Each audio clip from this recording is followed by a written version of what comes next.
Officers were called to a scene where a young boy stood alone by the roadside. The boy looked sad and alone, and he didn't even have any shoes on.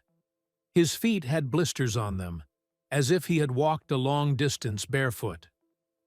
When the officers asked what he was doing there, the boy mumbled, "Daddy told me to." The officers couldn't help but shed a tear. But when they would later find out the meaning behind his words, their sadness turned into anger. How could you do this to your child? Officer Jake Parker and his partner arrived at the scene they'd been called to, but the details of the call couldn't have prepared them for the sight of the young boy. Alone at the roadside, he looked so small, sad, and alone that they shared a concerned look before approaching the kid. When they reached him, they saw that his bare feet were bloody, covered in blisters. When asked what he was doing there, the boy quietly mumbled, "Daddy told me to."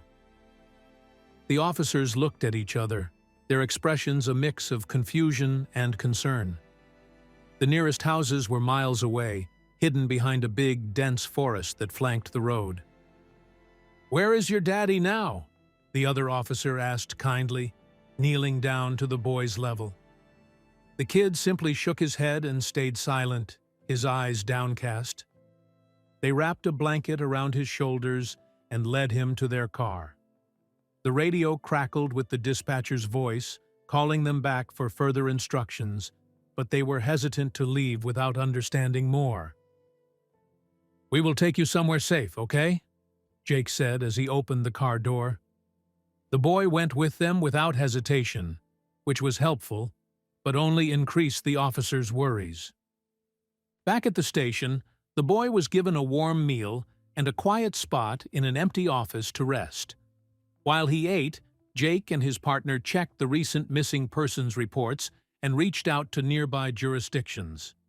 No one had reported a missing boy that matched the kid's description. It was as if he had appeared out of nowhere. One of the officers at the police station, Detective Sarah Jenkins, decided to stay with the boy, trying to coax more information out of him. "Can you tell me your name?" she asked softly, after she sat down next to him on the makeshift cot. The boy hesitated, then whispered, "Eli." His voice was almost too quiet to hear, but at least he'd answered this time. Slowly, Eli became more comfortable around Sarah, but he revealed very little of his tale and answered very few questions. Any mention of his father would close him up again, retreating behind a veil of silence as he visibly shut back down. Sarah's heart ached for Eli. She had seen many tough cases, but something about Eli's situation felt different, more urgent. Meanwhile, Sarah's partner, Officer Mark Daniels, had started to canvass the area where Eli was found. He spoke with the few locals who lived within a reasonable distance, showing them a photo of Eli. No one recognized the boy, but many expressed concern and offered food or clothes. The search for Eli's father was equally fruitless, as if the man didn't exist at all. The evening brought no new leads, and the station settled into a tense wait. Sarah sat at her desk, poring over maps and recent crime reports, looking for anything that might explain Eli's presence on that remote road. The pieces were not fitting together. Everything seemed disjointed. Just before midnight, a break came in an unexpected form. A call from a state trooper in a neighboring county reported a similar case from years ago. A child found miles from home, disoriented but unharmed. The file mentioned a father who was under suspicion, but had vanished before he could be questioned. Sarah and Mark met in the briefing room to discuss the new information. Could there be a pattern we're missing? Mark wondered aloud. They agreed to dive deeper into similar cases in the morning. For now, they had a new thread to follow. A thread that might lead to understanding Eli's cryptic first words to the officers and his father's mysterious involvement. "We gotta go, but we'll be right back, okay?" Sarah said, crouching down to Eli's level in the soft morning light. Eli bit his lip, nodding slowly. "You'll come back?" His voice was thin with worry. "Promise," Mark chimed in, offering a reassuring smile. Eli held their gaze, searching for certainty, then gave a small, tentative nod. "Don't worry, buddy. I'm hanging out with you today," Jake said, pulling out some board games as Sarah and Mark headed out. He saw Eli's anxious glance towards the door and winked. "Ever played checkers?" he asked, setting up the board. Eli shook his head, his curiosity piqued despite his nerves, offering a shy smile as he sat down across from Jake. As the car pulled away, Sarah glanced back, her brow furrowed. "We need to make this quick, Mark. He's not safe till we figure this out," she said, gripping the steering wheel a little tighter. Mark nodded, his eyes on the road ahead. Meanwhile, back at the station, Jake was showing Eli a trick with the cards. "Keep your eye on the king," he said, shuffling swiftly. "Does this car make you think of anything?" Jake asked, handing Eli a small toy car. Eli paused, his face clouding over. Then he looked away, silent. Jake sighed, setting the car down gently. "It's okay.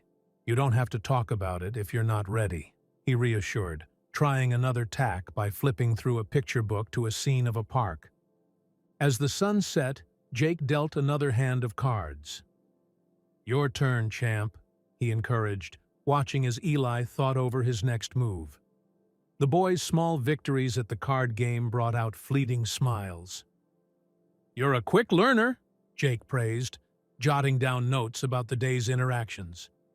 He was worried, but kept his tone light, hoping to make the boy feel safe. Sarah and Mark arrived at the trooper's office, an air of urgency between them.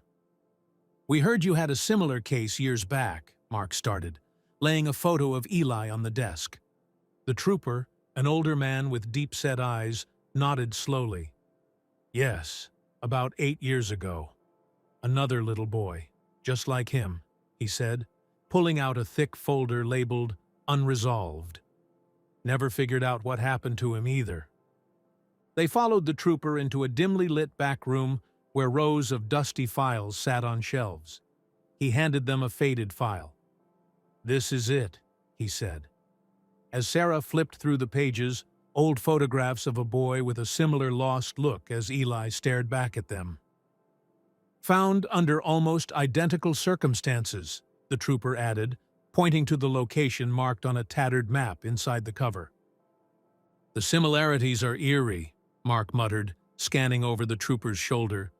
The old case notes mentioned desolate roads, sudden disappearances, and no leads. "Just like with Eli," Sarah murmured, her voice tinged with worry. "It's as if they vanished into thin air." The trooper sighed. "Yes, and like Eli, we hit a dead end. Nothing on the dad, no witnesses, nothing." Sarah jotted down everything feverishly. The location, the similar age of the children, their last seen conditions. She drew lines connecting dates and places on her notepad, her brows furrowing deeper with each note. "There has to be a link," she whispered to herself, looking up at Mark. "We need to figure out the pattern here." Mark nodded, equally absorbed in the comparisons, his mind racing with theories. "Thank you. We'll take everything you've got on this," Sarah said, her arms full of photocopied files as they prepared to leave. The trooper shook their hands, his expression somber. "Hope you find what I couldn't," he offered. As they walked back to their car, the setting sun cast long shadows over them, and the files in Sarah's arms felt heavier than ever.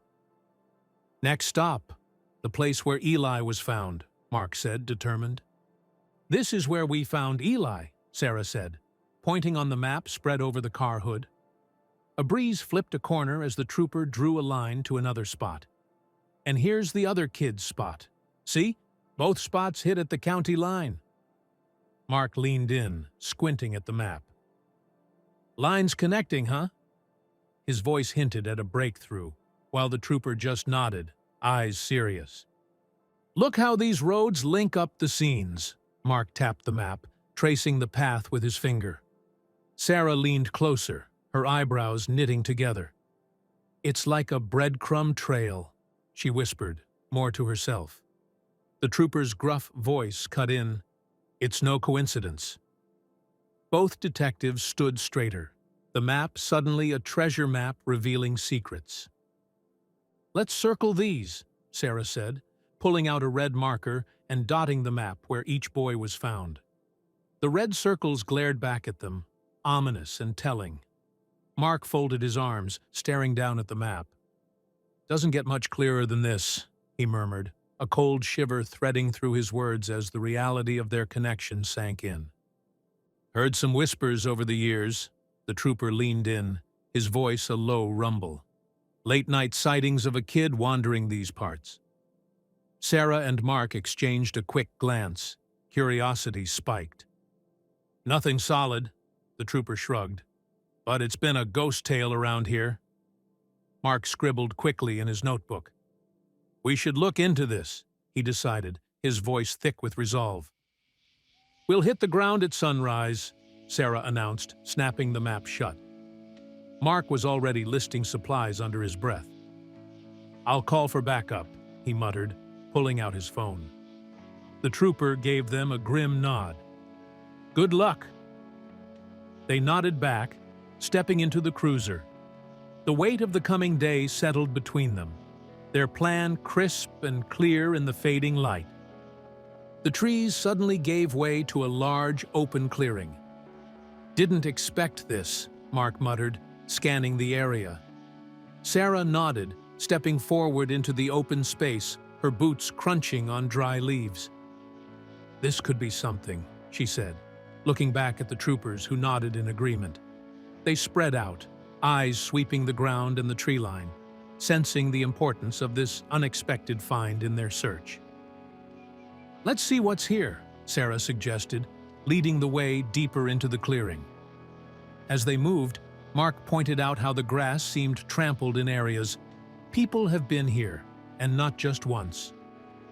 The troopers fanned out, their hands brushing against the tall grasses, feeling the history and the disturbed earth beneath their feet.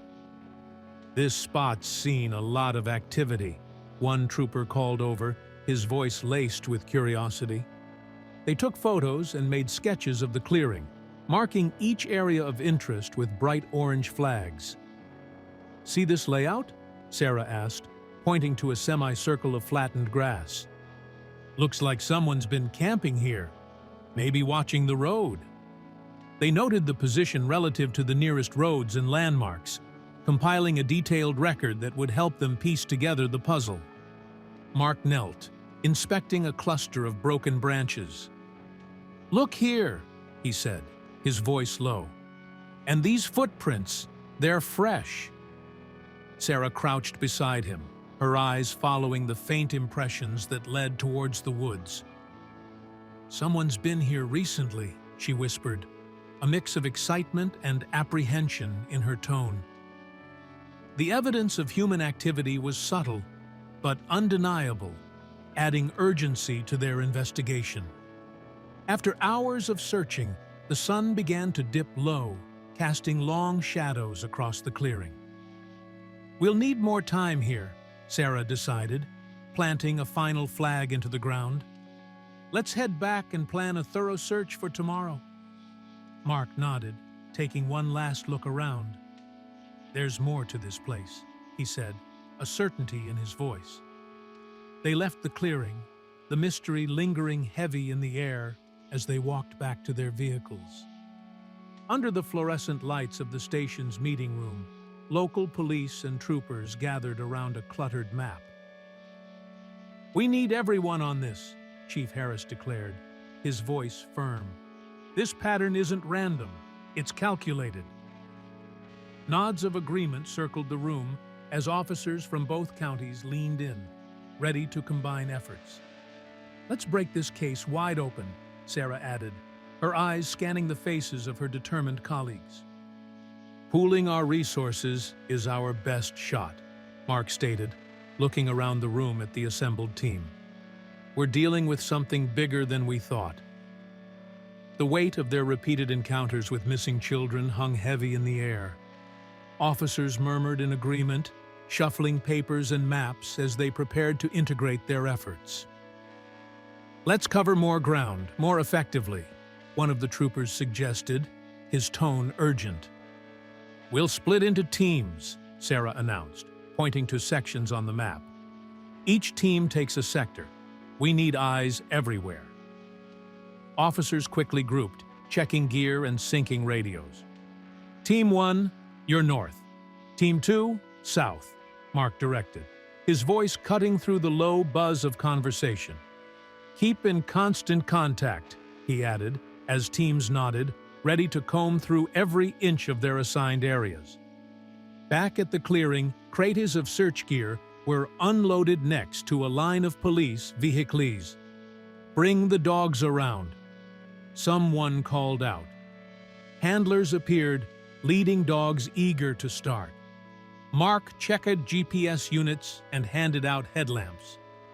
"These woods won't know what hit them," he joked lightly, trying to boost the morale as the evening shadows grew longer. Everyone double-checked their equipment, the air tense with anticipation. The group, equipped and resolute, stepped into the dense forest as the first light of dawn peeked through the trees. "Keep your eyes peeled and radios on," Sarah instructed, leading the way with a map in hand. Mark followed closely, watching the dogs sniff eagerly along the trail. "Anything could be a clue," he reminded the team, their boots crunching on the underbrush.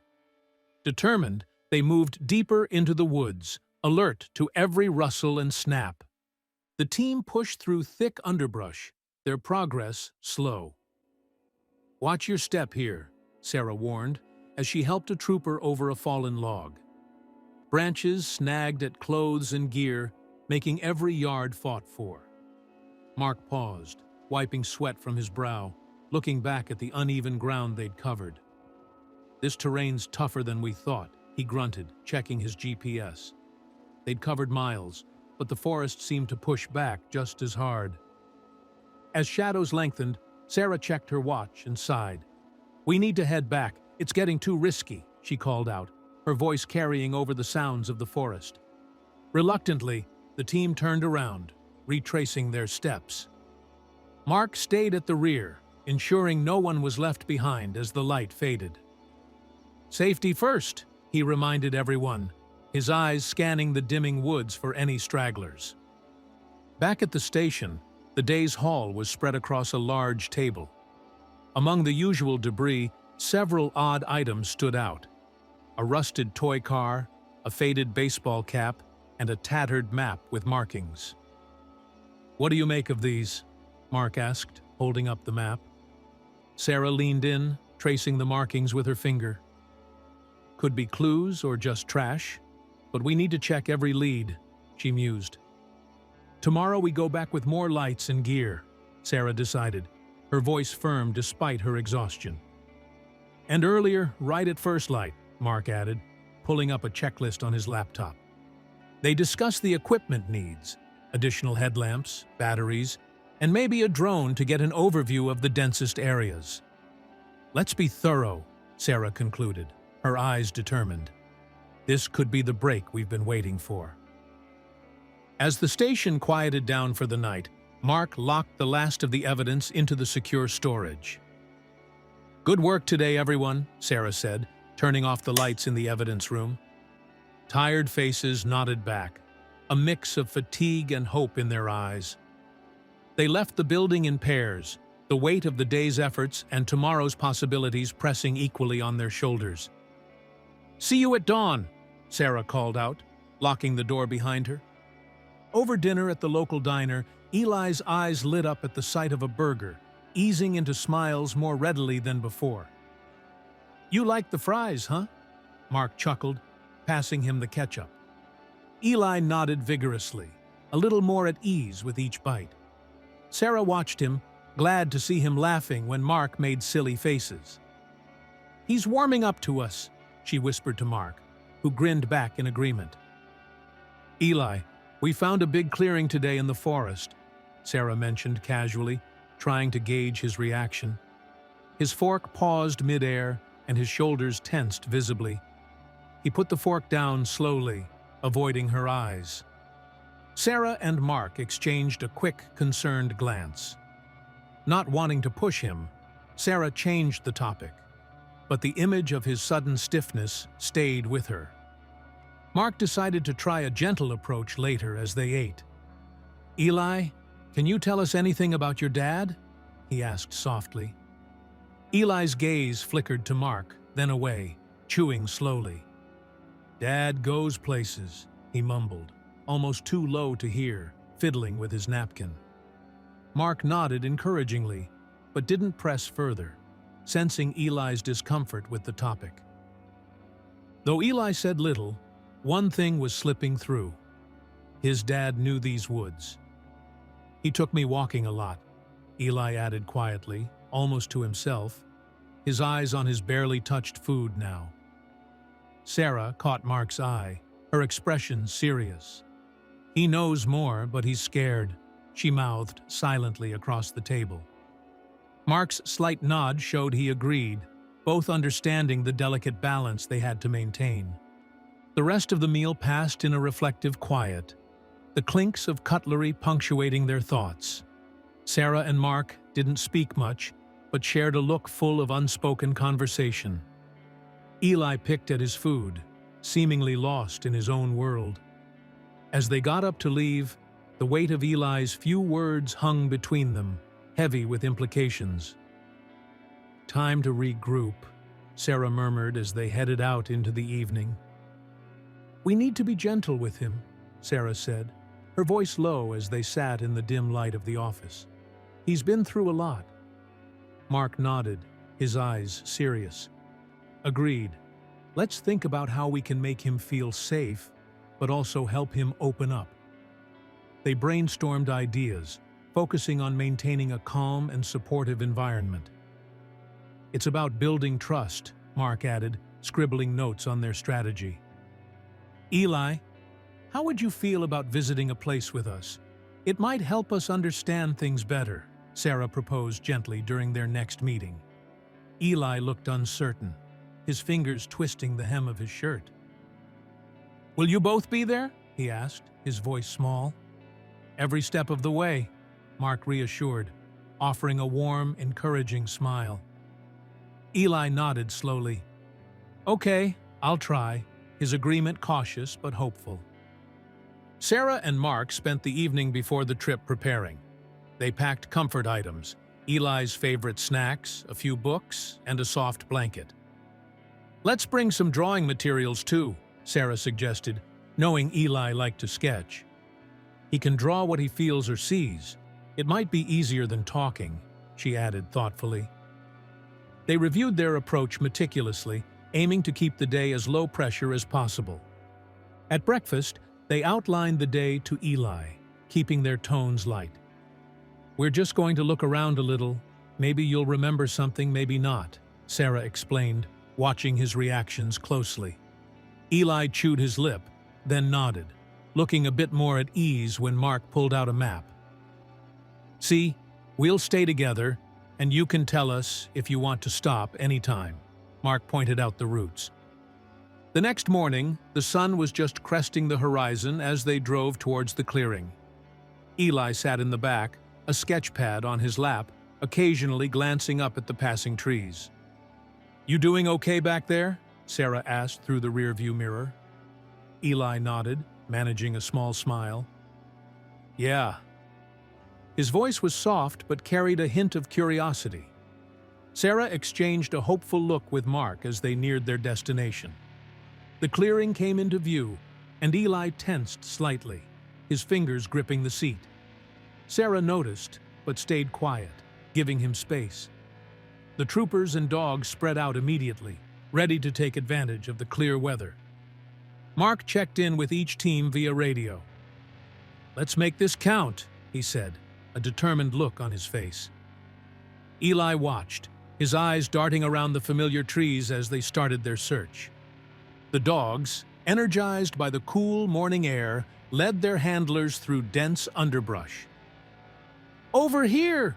one handler shouted as his dog barked excitedly, tail wagging. Teams quickly moved towards the sound, spreading out to cover more ground. The search was systematic and thorough, every signal from the dogs prompting a careful check. "This area hasn't been touched yet," Sarah noted, watching as the teams worked efficiently through the thick woods. After hours of meticulous searching, a dog's persistent barking led them to a partly concealed cottage. Its weathered walls were almost hidden by overgrown ivy. "Looks like it's been here for years," Mark observed, his voice low. The team approached cautiously, their steps careful and quiet. Eli's grip tightened on Sarah's hand, his breath quickening. "It's okay," she whispered, but saw his eyes widen as they neared the old wooden door.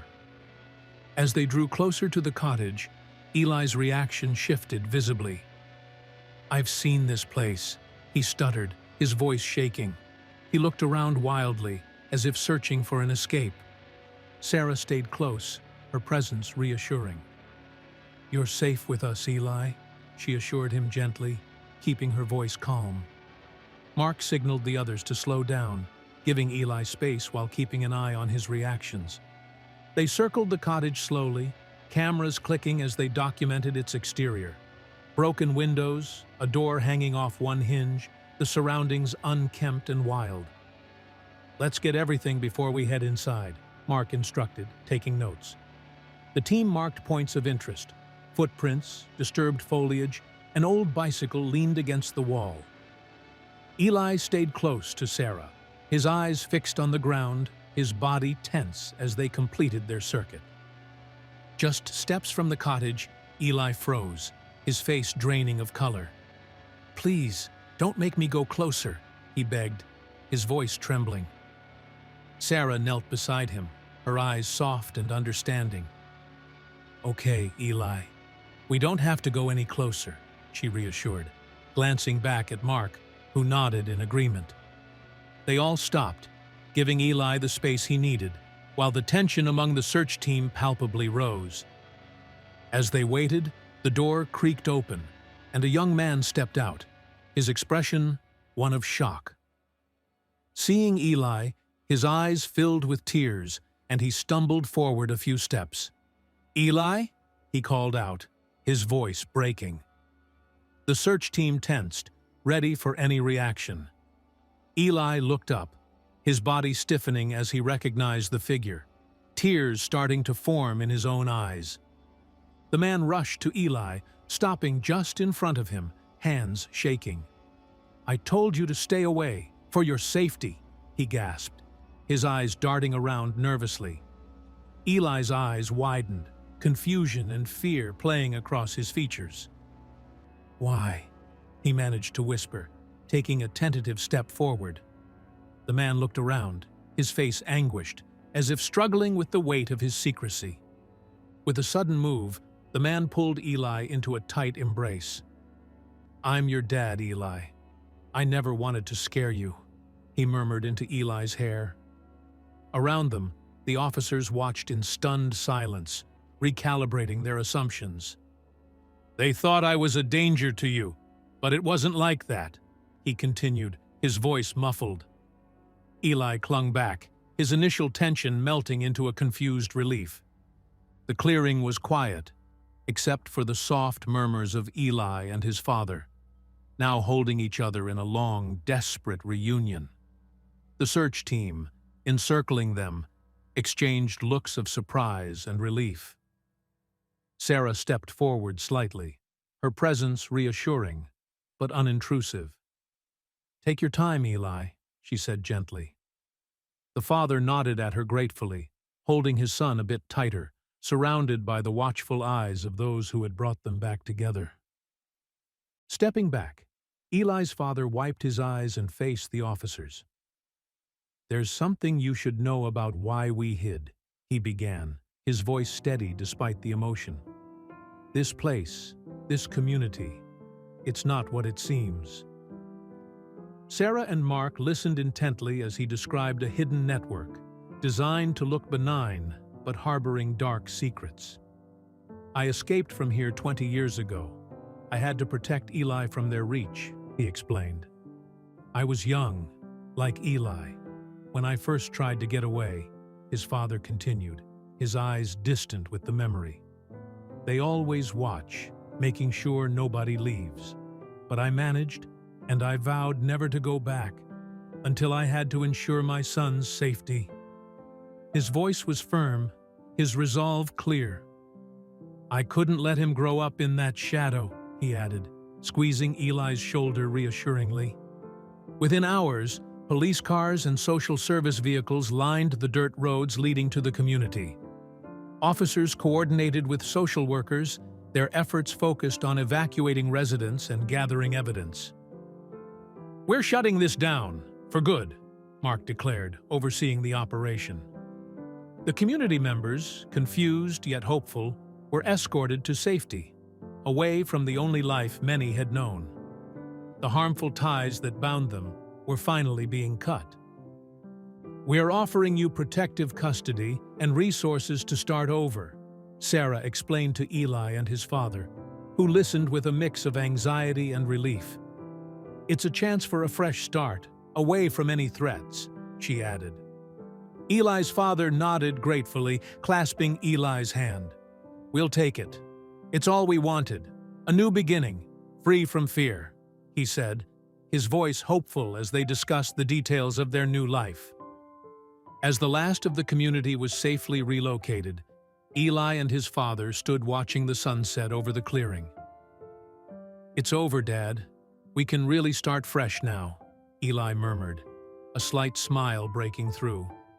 His father wrapped an arm around him, looking out at the horizon. "Yes, son, a future without fear," he replied. Together, surrounded by the protective presence of Sarah, Mark, and the others, they faced their new beginning, hopeful and free.